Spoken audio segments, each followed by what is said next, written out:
Hola, ¿cómo están, Chuya Pensadores? Bienvenidos a un capítulo impresionante de esta nuestra Chuya Opinión. Me encuentro yo, Joseph Vázquez, con Sebastián. Hola, ¿qué tal? ¿Cómo están todos? Espero que hayan pasado muy bien estos días.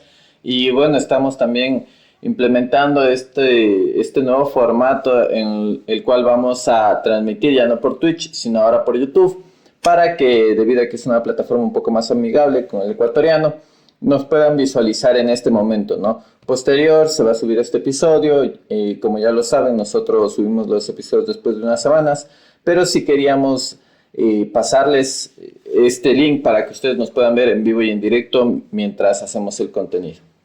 Precisamente, Sebastián, y sabes que yo estoy muy emocionado porque ya estamos casi culminando esta primera temporada. Hemos visto que les gusta bastante. Lo que más ha pegado son los TikToks, que creo que son esas pastillas donde sacamos la información más importante. ¿Sí?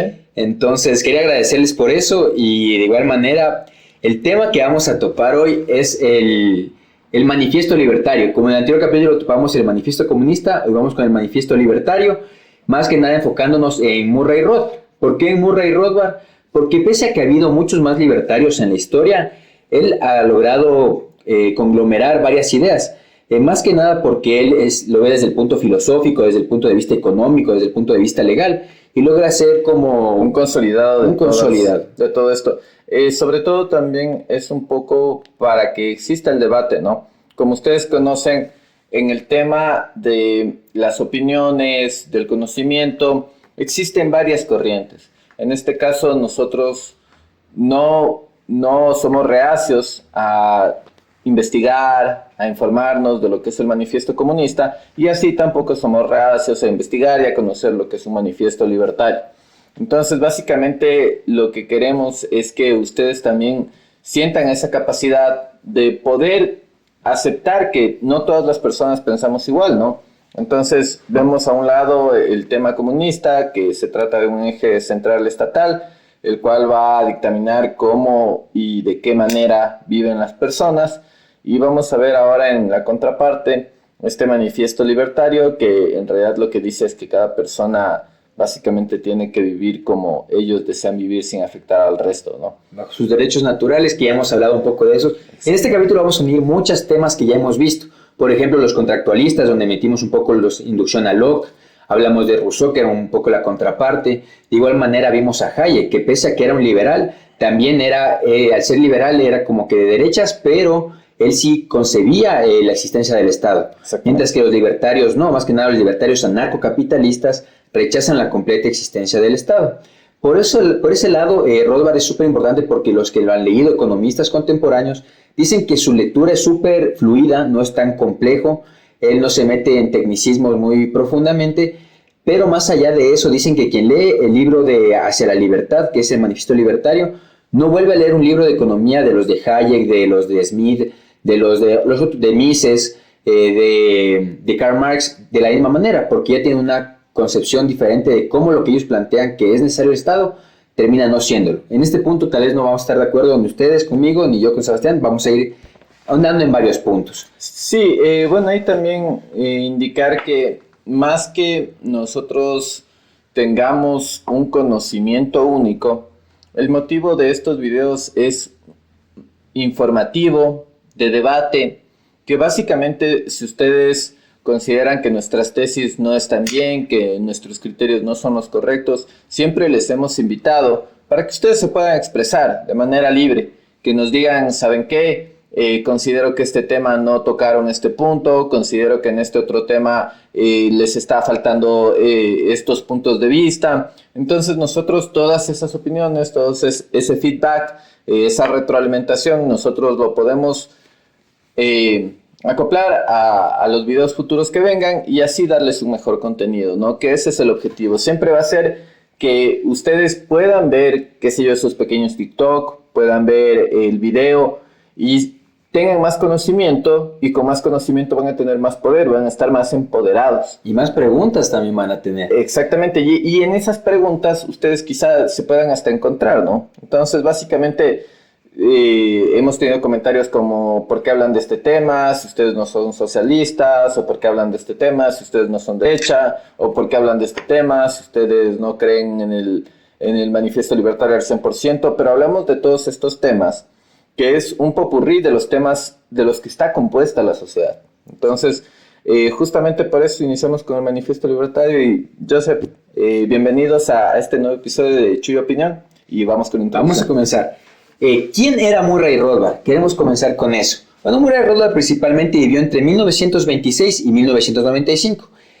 Oriundo de la ciudad de Nueva York, es uno de los padres fundadores del anarcocapitalismo. Como les mencioné, es el punto más extremo, digamos, de los libertarios. Hay varios tipos de libertarios que podemos entrar más a futuro. Está influenciado bastante por von Mises. Von Mises fue también maestro e influyente de la escuela austriaca de Hayek. Desde este punto, él planteó una frase, ¿no?, que les voy a leer. Si la intervención del Estado siempre termina siendo dañina, ¿por qué no abolir el Estado por completo? Bajo esta premisa, él plantea todo su libro del Manifiesto Libertario, donde se pregunta cuáles son los roles que tiene el Estado en nuestra sociedad, en nuestra vida privada, con nuestras propiedades, incluso nuestra libertad de expresión y de asociación. Y bajo esta premisa es que se escribe este libro, para que todos podamos comprender que de cierto modo el Estado no es tan necesario cuando hay privados que están dispuestos a brindar los servicios, asistencias y todo lo que genera el Estado, sin la necesidad de la coerción. En este punto también lo que podemos entender es que básicamente el planteamiento, haciéndolo súper básico, súper simple, es que tú, al no tener un Estado, tú vas a tener una persona que desee brindar ese servicio para tener una ganancia, un rédito. Un ejemplo claro es cuando no obligas a un niño a ir a la escuela porque no quiere estudiar. En la escuela vas a tener solo niños que quieran estudiar. Ahora, obviamente no es que vas a tener un montón de escuelas, ni las mejores. Ahora, dentro de un gobierno, lo que ocurre es que hay escuelas públicas y algunas son mejores que otras, o algunas son más solicitadas que otras. Entonces, qué sé yo, una escuela pública, hablando de un caso país, que está en medio de una montaña, que es el Purulagua, y tú creaste una mega escuela ahí, pero por más que tú crees una mega escuela, si no tienes estudiantes, no sirve de nada. Entonces tú tienes el tema estatal, que no se enfoca en el mercado, sino que se enfoca un poco en solucionar problemas inexistentes por dar paso a ciertas corrientes de pensamientos, y en ese punto descuida lo importante. O aunque hay una demanda de ese servicio, sea educación, sea medicina, sea todos los servicios que puede haber en un mercado, si los das de una forma ineficiente, no va a haber quien los demande, porque por más que sea gratis, si alguien no lo demanda, no tiene ningún valor. Es como lo que plantea Milei en uno de sus discursos, que dice: ¿de qué te sirve vender vino o licor en una sociedad de abstemios? Nadie va a querer, solo vas a haber gastado en botellas y en licor que nadie va a querer, y te va a tocar votar. El valor es cero. Y básicamente el planteamiento inicial es que tú tengas la libertad para poder decidir. Si tú tuvieras la libertad para poder decidir, le meto a mi hijo en una escuela fiscal que es de renombre, le meto a mi hijo en una escuela fiscal que no es de renombre, vas a elegir la de renombre. Y de igual manera con todos los servicios. Ahora, el problema es que cuando tú no te costó esfuerzo, no te costó trabajo, que en realidad eso es el Estado, ¿no? Porque no le costó esfuerzo decir: oigan, denme su dinero, que en este caso estamos hablando de impuestos. No les costó esfuerzo decir: denme parte de sus tiempos, de sus vidas. Entonces, básicamente, yo voy a decidir qué es lo mejor para ustedes, y ahí vamos un poco con el tema de la fatal arrogancia, ¿no? Exacto. Que básicamente es el concepto en el que ellos dicen: yo, por ser Estado, por haber llegado a este cargo de A, B, C, Ch de circunstancia, estoy en la capacidad para tomar una mejor decisión que tú, pueblo. Entonces, lo que dice en este caso Rothbard es que básicamente el pueblo solo es como un conjunto de personas que van a querer mejorar y que van a querer tener una buena interacción. Entonces, en este punto, lo que el Manifiesto Libertario indica es que básicamente tú tienes que tener todas tus libertades. Exacto. En el tema de la educación, bueno, Rothbard está en contra incluso del sistema de vouchers, que es un punto en el que tal vez yo estoy en desacuerdo con él, porque yo sí estoy de acuerdo con el sistema de vouchers. de que se elimine la educación pública o de educación gubernamental, porque en sí todas las educaciones son públicas, sino que unas son de gestión gubernamental, que pagas con tus impuestos, y otras son de gestión privada, que terminas pagando la gubernamental y también la privada. Pero en el sistema de vouchers lo que sucede es que con los impuestos que has pagado, tú recibes un voucher en el que decides a qué escuela ir, privada o colegio o universidad.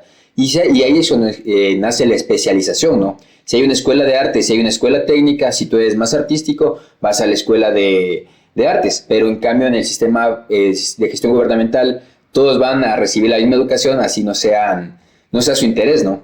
Y ahí es cuando también se están desperdiciando recursos porque están, como dijera, ¿quién fue? Albert Einstein creo que es, o Newton, el que dice que si juzgas a un pez por su capacidad para subir un árbol, todos van a ser idiotas. Y poniéndolo más claro, en las escuelas públicas, nosotros que vivimos en Ecuador, tuvimos un presidente llamado Rafael Correa que ponía sus rostros en libros de las escuelas. Ahora tenemos un presidente llamado Daniel Noboa, que de todas maneras igual mete publicidad dentro de las escuelas. Entonces también hablaba un poco de que tú, para que tengas una educación de calidad, no deberías de tener estos sesgos o estas coerciones en las cuales te están diciendo o contando una verdad a medias de que una persona fue buena, otra persona fue mala. En este caso yo no considero que Rafael Correa fue un demonio, no considero que Daniel Noboa es súper bueno, es un demonio. Son personajes políticos que han estado en el Ecuador, que la historia juzgará a cada quien por el trabajo que realizó durante su cargo como presidente. Ahora bien, el momento en el que tú pones publicidad dentro de escuelas, lo que estás haciendo es enseñando a los niños, esta persona es buena, esta persona hizo cosas maravillosas. Y puede que sí lo hayan hecho, pero lo que se tiene que contar son los dos lados de la historia. Entonces es un poco también enseñar a las personas a que deben de depender de un Estado. Y lo que dice es que básicamente no deben de depender de un Estado, sino que tienen otra alternativa. A la final esto es propaganda, y esto es lo que hablamos en el anterior video de Karl Marx, que el socialismo plantea que en el actual socialismo o comunismo, el socialismo es un paso para el comunismo, que tienes que apoderarte de las superestructuras, que es los medios de comunicación, y termina siendo propaganda en libros, que al final es un medio de comunicación hacia los niños, y es la forma de meterte en política o meter en política a personas que aún no son capaces de analizar los temas políticos. De igual manera, recordamos a Smith en este tema sobre cómo el desorden genera esa evolución en tanto sociedad, tanto en especies, tanto a nivel económico como a nivel de sociedad, que después genera un avance. Entonces, si es que no queremos ese desorden porque hay un planificador, nunca se va a tener un progreso verdadero. De igual manera, recordando a Locke, vamos a iniciar con uno de los primeros puntos del Manifiesto Libertario, que son los derechos naturales, que ya hemos mencionado en otros. Los derechos naturales son vida, propiedad y libertad. En este caso, la propiedad privada también entra dentro de la propiedad, que es una extensión del ser humano, ¿no? Ahí te doy una opinión que en este caso es una extensión del ser humano, porque básicamente tú, para comprarte tu carro, tuviste que trabajar por 1, 2, 3, 4, 10 años. Y ese tiempo es tu vida. Entonces ese carro es parte de tu vida. Por eso es que muchas personas, en el caso de que retiran, qué sé yo, $5,000 de un préstamo y les quieren robar, ellos están dispuestos a sacrificar su vida. Porque te cuesta tiempo y te cuesta acciones tuyas para tener ese bien. Por eso se toma en consideración que es una extensión de tu vida. Y no se toma en consideración que la propiedad privada pertenece a todos. Porque no a todos les cuesta esto. Y un claro ejemplo, metiéndome un poco, ya más adelante lo vamos a hablar, pero son las cárceles.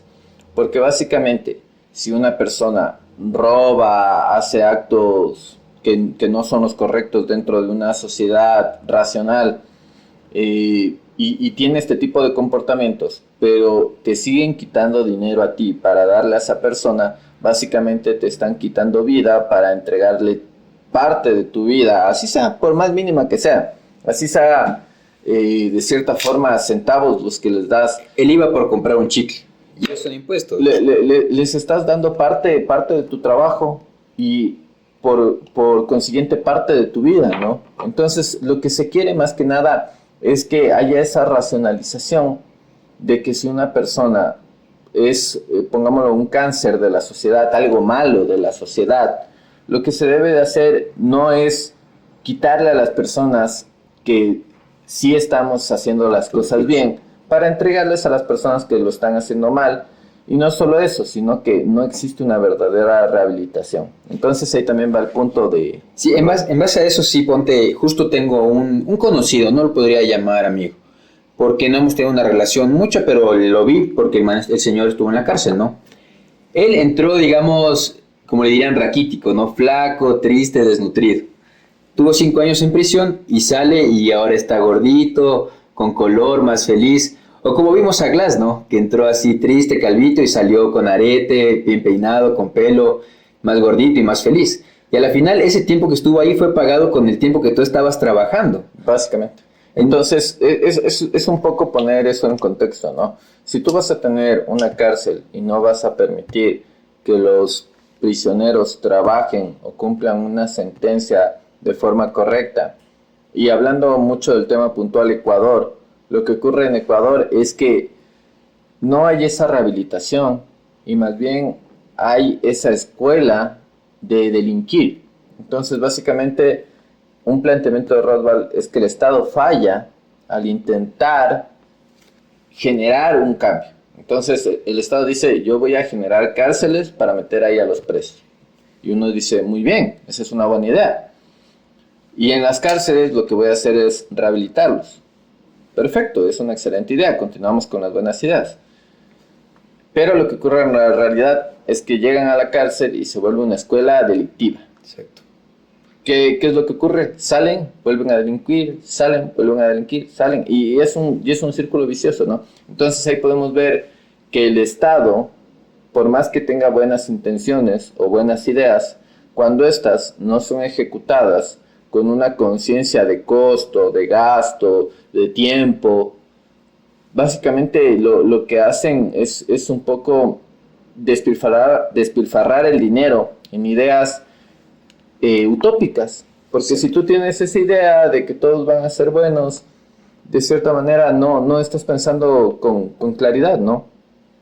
Y justamente, para que no digan, "No, Joseph Sebastián solo están quejándose de las cárceles", ¿qué proponen?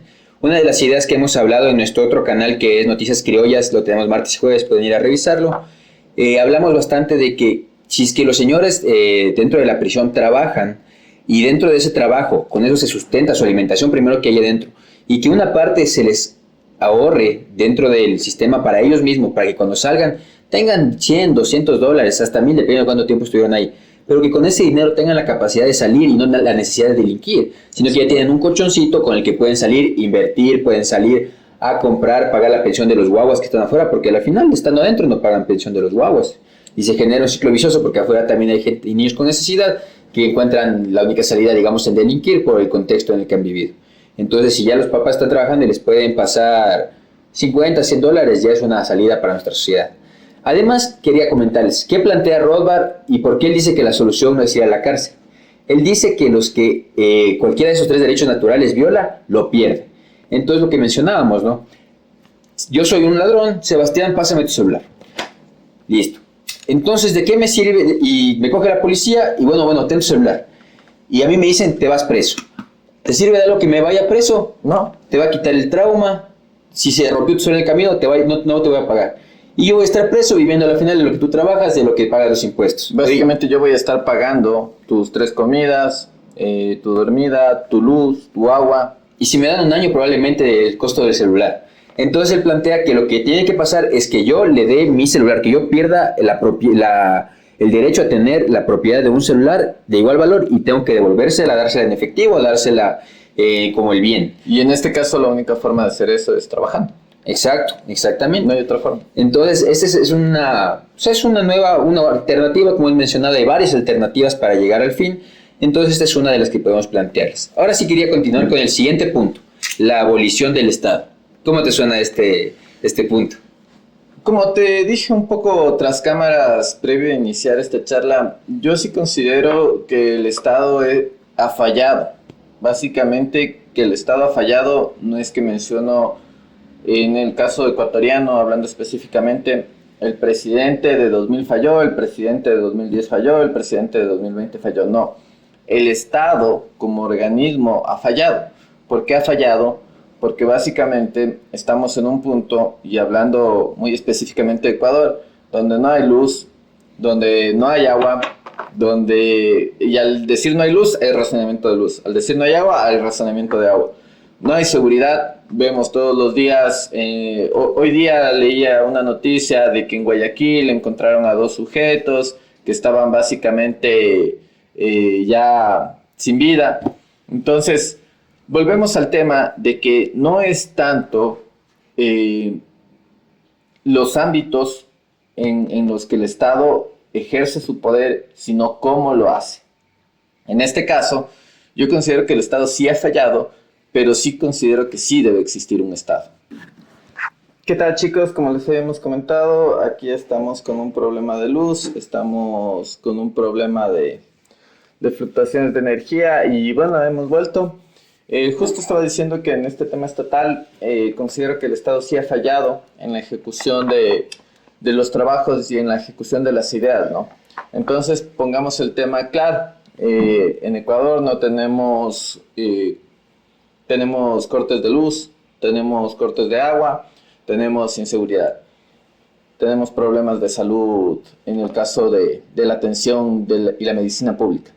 Entonces, básicamente, lo que se propone es, o bueno, mi propuesta sería que el Estado sí tenga inmersión en temas como seguridad, salud, pero que sí, de paso, que eso también está buscando la Asamblea, en este caso del Ecuador, para que un privado pueda venir y pueda intervenir en temas de obras públicas, en temas de, digamos, de crisis energéticas, de crisis de agua, de crisis de inseguridad. Entonces, un punto importante es que cuando tú tienes a una persona dentro de un estado, tú vas a tener un líder. Entonces, tú vas a tener al líder de los ecuatorianos, que en este caso es el presidente. Pero el presidente no va a tener toda la apertura en conjunto con la asamblea, como ya ocurrió, que el presidente y la asamblea eran básicamente lo mismo, porque la asamblea estaba dominada por un partido político, entonces básicamente lo que el presidente decía se hacía. En estos últimos años no ha sido tanto así, la asamblea se ha servido como un punto de divergencia de criterios, pero pese a esto, lo que nos ha ocurrido es que aún falta planificación, aún falta ejecución y aún falta que nosotros tengamos una ganancia de esto. Un poco el pensamiento de Rothbard es literalmente demoler todo el Estado, que no tengamos Estado. Por ejemplo, él dice, toda intrusión estatal en la vida y la propiedad de una persona es una violación de sus derechos naturales. El Estado es una institución coercitiva que se financia mediante impuestos, los cuales, según Rothbard, considera un robo. Porque al final, sí es así, que son impuestos, te los imponen. Es que y si tú decides no pagarlos, te van a meter preso. Lo que yo te digo es que en este punto no podemos partir de que todas las personas somos buenas, ni de que todas las personas somos loables o tenemos una alta moral, una alta ética y básicamente lo que queremos es el bien común. Entonces, obviamente va a haber personas que no quieran donar o que no quieran dar su capital al resto de personas y por eso es que empezamos con esto de los impuestos. Ahora bien, esto es un arma de doble filo. Como lo venimos conversando en el tema de Estados Unidos se libera porque Inglaterra le pedía demasiados impuestos. Entonces, básicamente, lo que ocurre con el tema de impuestos es que es algo crítico que mientras tú des un buen servicio, ejemplo Noruega, Finlandia, que tú das un buen servicio a la comunidad, entonces esa comunidad dice, bueno, entonces aquí están mis impuestos.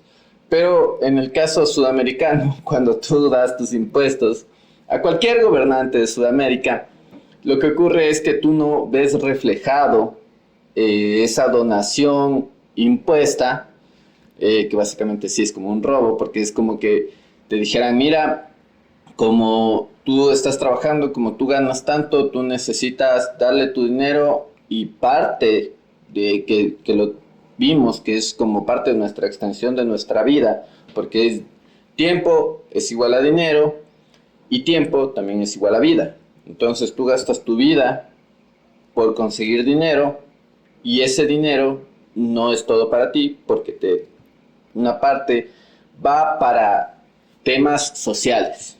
Entonces, en este caso, ¿qué es un tema social? Salud, seguridad y básicamente es forma de vida. Hablemos de temas de educación. Entonces, sí considero que debe de haber un líder, un gobierno, pero también sí considero que ese gobierno debe de estar restringido y debe de ser un nexo entre el gobierno y las personas y los entes privados. Ahí sí, en ese punto en el que no estamos muy de acuerdo con Sebastián desde mi punto de vista, ya que, bueno, primero hablaste del tema de cómo se financia el Estado. Entonces, que hay sociedades en las que es justo los impuestos, de lo que mencionaste, como por ejemplo los países nórdicos. No justo, sino que básicamente tú estás viendo reflejado el porcentaje de dinero que te están quitando. Pero en cambio, digamos, tú te consideras que no es justo ya cuando te cobran superior a un porcentaje de impuestos no se ve reflejado. Desde mi punto de vista, eso es como decir que un crimen está bien mientras no sobrepase. Entonces está bien que alguien me golpee mientras no me lastime de verdad, sino que solo sea un golpe suave. No diría que la analogía es tan clara, porque básicamente lo que yo tampoco quisiera es que se vuelva un sistema en el cual obviamente si tú trabajas más vas a tener más recursos, pero las condiciones que van a tener las distintas personas van a ser distintas. Entonces muchas veces al estar en un sistema en el cual literalmente solo cuentan los méritos y no cuenta nada más y tú no vas a tener ninguna ayuda de ninguna parte, el problema es que sí, los sectores vulnerables se ven muy afectados porque a la final ni siquiera van a tener esa educación de buscar cómo aprender a leer, que eso también ocurría antiguamente, que bueno, no ibas a la escuela si no querías, pero básicamente también si no tenías los recursos no podías ni aprender a leer, ni aprender a escribir, y un niño de 8 años, el cual era criado por una familia que tenía más recursos, básicamente podía tener más actividad social y podía desenvolverse mejor en la sociedad que una persona que puede que haya trabajado toda su vida, pero no llegaba a ganar lo que ganaba una persona con estudios. Es lo que hablamos que al principio, pues que el desorden en los mercados y el desorden en la sociedad incluso genera esto que a la final, si hay gente mala que no está dispuesto a donar a estas causas para que sucedan, tiene que hacerlo, porque si todos somos libres y la única forma en la que le llegue... ¿Pero cómo lo hace? Tiene que vender un mejor servicio, tiene que dar un servicio, porque si no, no es financiado de ninguna forma. Ya, pero entonces, por más malo que sea yo y por más que yo te odie, si tú eres el único que puede comprarme lo que yo estoy vendiendo, yo tengo que tratarte bien y ser una persona de la sociedad. Ya, pero es que en un mercado tú no vas a ser el único que vende ese producto. Entonces, lo que yo te estoy diciendo es que entiendo que también viéndolo desde un punto de vista utópico, todos vamos a tener oportunidades para poder salir. Viéndolo desde un punto de vista real, textualmente, las personas que no tienen una educación gratuita, que no tienen un subsidio, que no tienen una ayuda estatal, no pueden salir adelante. Entonces, pero hemos tenido eso durante más de 200 años y no ha salido adelante. Aunque pese a eso, en los últimos... Ahí en cambio estás generalizando, ahí en cambio estás diciendo como un ejemplo, como una persona de color comete delitos, todas las personas de colores cometen delito, como las personas pobres, la mayoría no sale adelante. Me explico mejor. En las sociedades donde se aplica menos estos conceptos de proteccionismo estatal hacia el pueblo y para sus productores, es donde hay una mayor, digamos, tiene una mejor calidad de vida, el percentil más bajo. Mientras que en las sociedades donde tienen mayor proteccionismo a la sociedad, mayor redistribución de riqueza, que a la final se queda el Estado, y todos estos temas, a la final no terminan creciendo tanto. Pero porque de nada te sirve enseñarle a leer a alguien que no lo va a utilizar. Claro, y es lo que nos pasa en nuestra sociedad. Estamos en la época en la que más gente en la historia sabe leer, pero es la época de los analfabetos, porque nadie lo aplica. Es como que sepas manejar, pero no eres un conductor, porque no manejas nunca. Pero es que ahí me estás dando la razón, porque básicamente dices tiene menos intervención estatal, que es lo que yo estoy proponiendo, que tenga menos intervención estatal, pero no nula. Porque el momento en el que tú no tienes esa intervención estatal, no vas a poder dar soporte a esos grupos vulnerables. Yo lo que pienso es lo que hablamos también con Adam Smith. Te pongo un ejemplo antes de tu intervención. Lo que yo te digo es, si tú ves en una historieta que todos crecen bajo sus méritos, vas a encontrar a personas que toda su vida limpiaron heces y nunca pudieron sobresalir. Y puede que, como tú digas, la mayor parte no pueda sobresalir, pero puede que haya una mínima parte, que ahí volvemos al tema de que la vida es valiosa por ser vida. Entonces, en el momento en que la vida es valiosa por ser la vida misma, ahí es cuando tú dices, si una persona puede llegar a ser tan valiosa, ¿por qué no darle la oportunidad de que tenga ese valor? Entonces, por eso lo veo como una idea un poco utópica, decir que no necesitamos Estado, porque eso básicamente también es decir que necesitamos líderes que tengan capacidades, recursos y el momento en el que puedan ser exitosos. Y ese punto, cuando son exitosos, que básicamente no estén obligados a, de cierta forma, dar a una sociedad.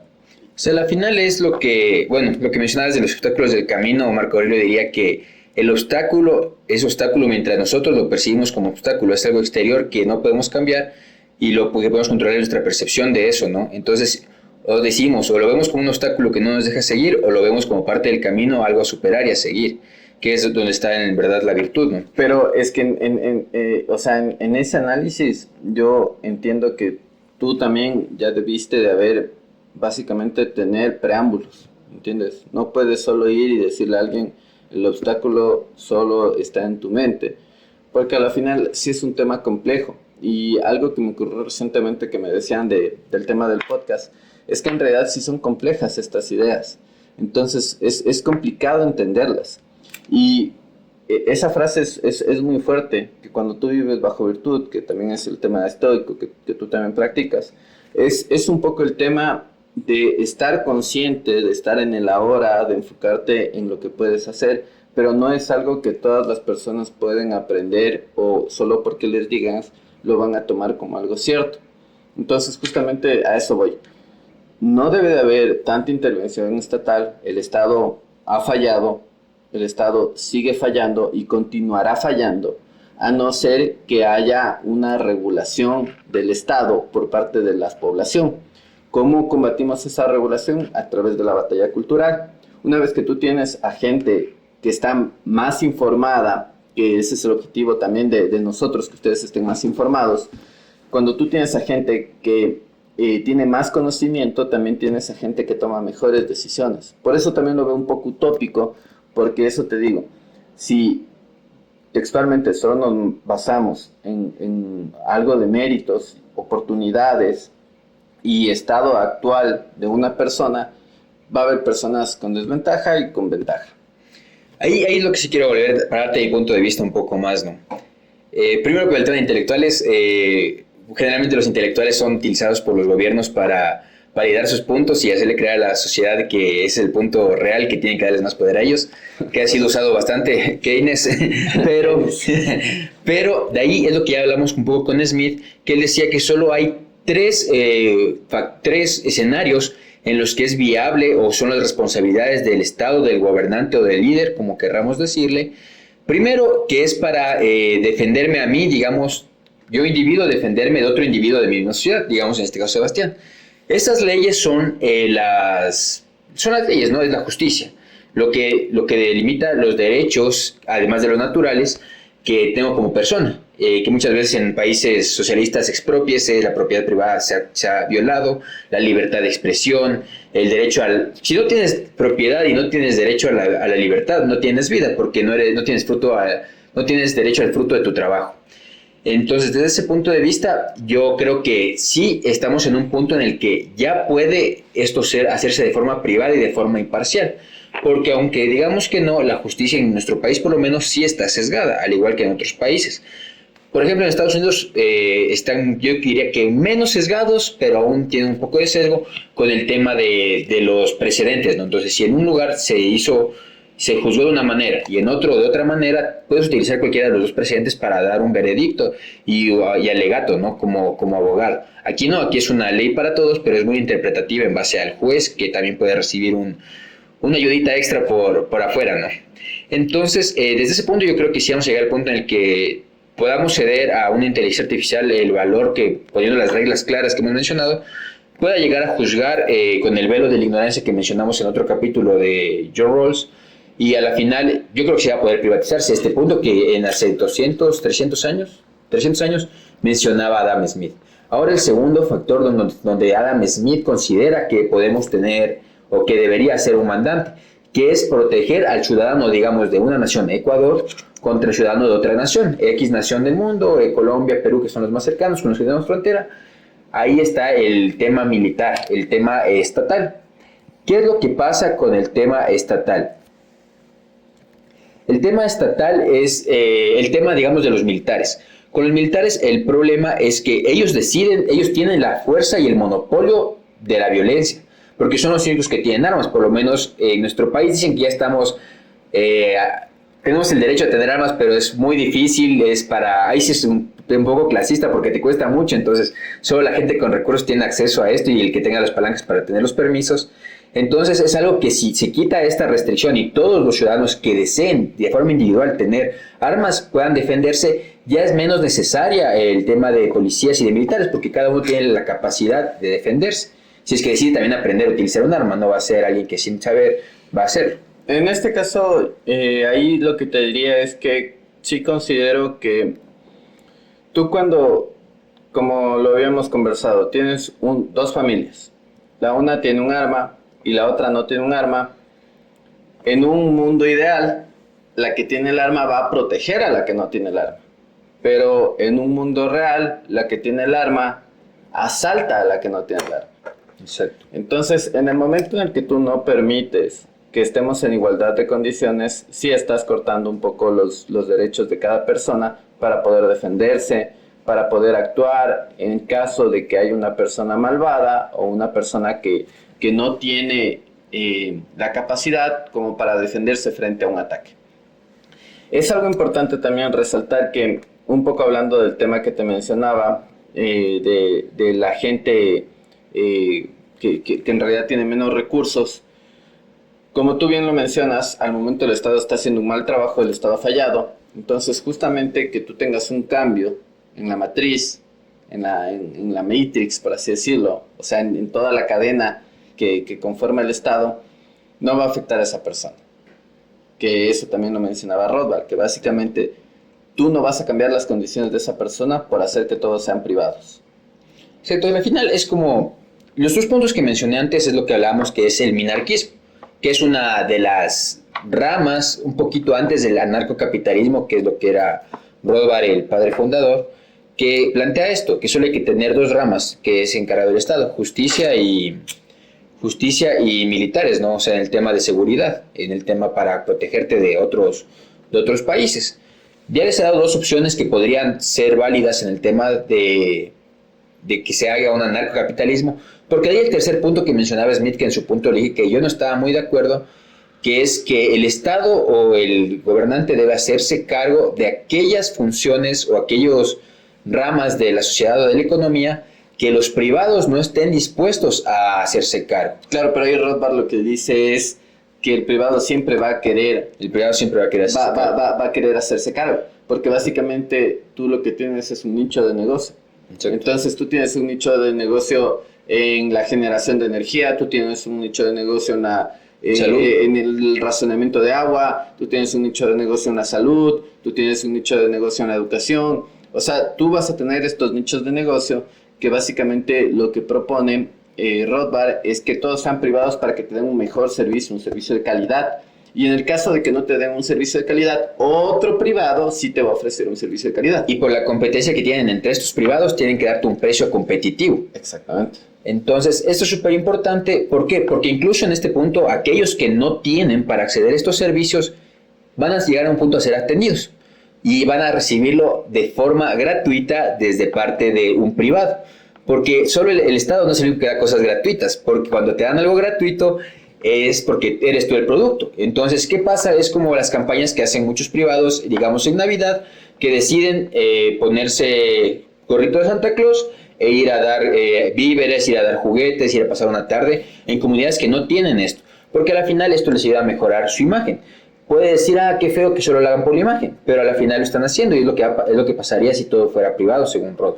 Y básicamente también lo que ocurre es, como en nuestro canal secundario, Noticias Criollas, lo repasamos, la empresa privada no es el monstruo oligárquico que te va a tener como esclavo, porque eso solo existe en el pensamiento de un Marx.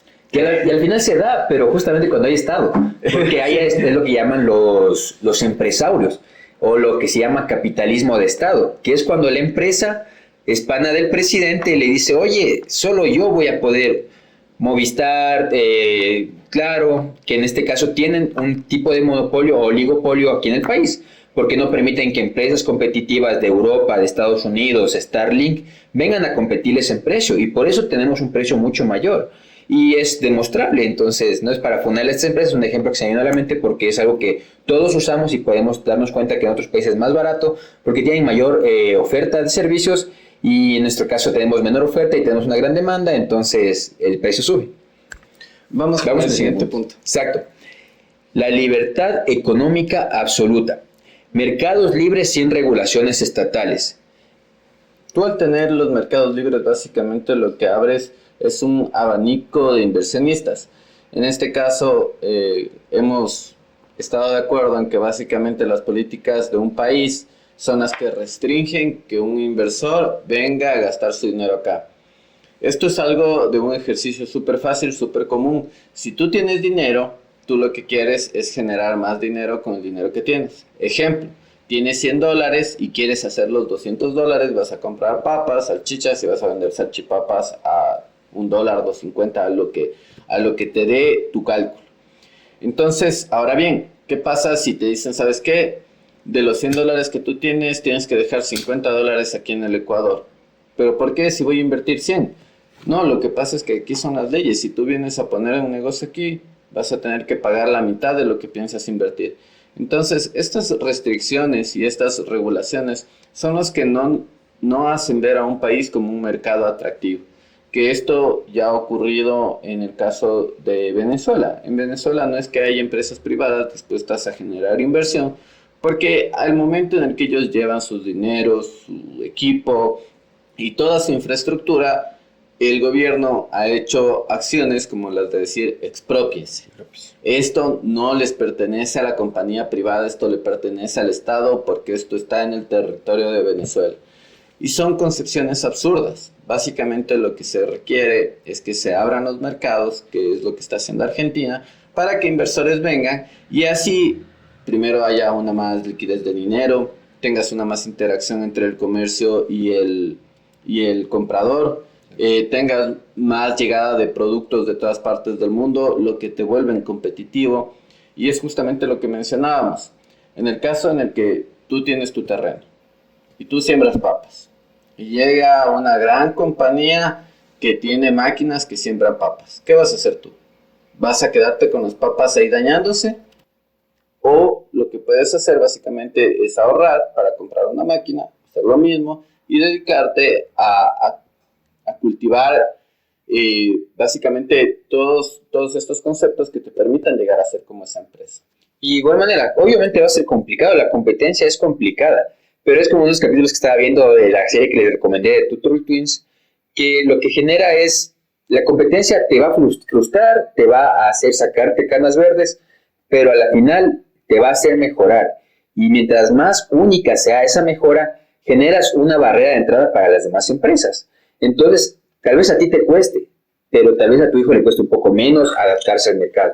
Y como ya tienes esa tradición de innovar, de buscar alternativas, de crear soluciones, a tu nieto probablemente ya no le cueste y llega y compra una máquina mejor o ve que haciendo la calibración diferente produce más papas que la gran empresa.